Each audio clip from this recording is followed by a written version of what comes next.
Loin de trancher le fond de l'affaire, l'ETA était saisi d'une seule question: fallait-il laisser concourir la jeune prodige, déjà victorieuse par équipe la semaine dernière, et favorite de l'épreuve individuelle mardi?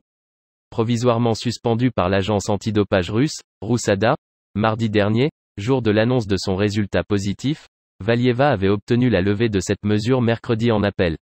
Ce n'est pas la faute de l'athlète si la notification lui est parvenue en plein milieu des Jeux, a expliqué le directeur général du TA, Mathieu Reb, mais ce retard l'a empêché de se défendre, et cela doit lui profiter. Alors que l'Agence mondiale antidopage prévoit un résultat sous 20 jours, et moins en cas de grande compétition comme les Jeux, son laboratoire agréé à Stockholm a mis 6 semaines à analyser le prélèvement de Valieva, réalisé par Roussada le 25 décembre lors des championnats de Russie à Saint-Pétersbourg. Dans ce contexte, l'empêcher de participer aux Jeux aurait causé des dégâts irréparables, a poursuivi Mathieu Reb, la privant de toute chance d'or si plus tard, elle n'avait pas été sanctionnée ou avait reçu une faible sanction.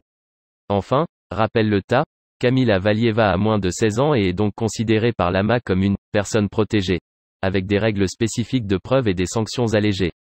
Dans plusieurs mois viendra l'heure d'examiner les conséquences de son test positif, avec un double enjeu, une période d'interdiction de toute compétition si elle est reconnue coupable de s'être dopée, et l'annulation rétroactive de tous ses résultats depuis le 25 décembre.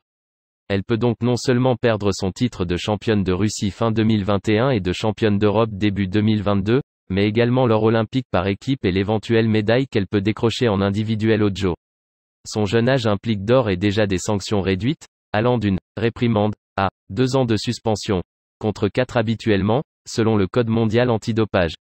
Il sera également temps pour la jeune patineuse d'expliquer la présence dans son corps de triméthazidine, un point qui pourrait s'avérer crucial. Le règlement de la Fédération internationale de patinage, ISU, permet par exemple d'échapper à une suspension si l'athlète a ingéré un produit contaminé par une substance interdite.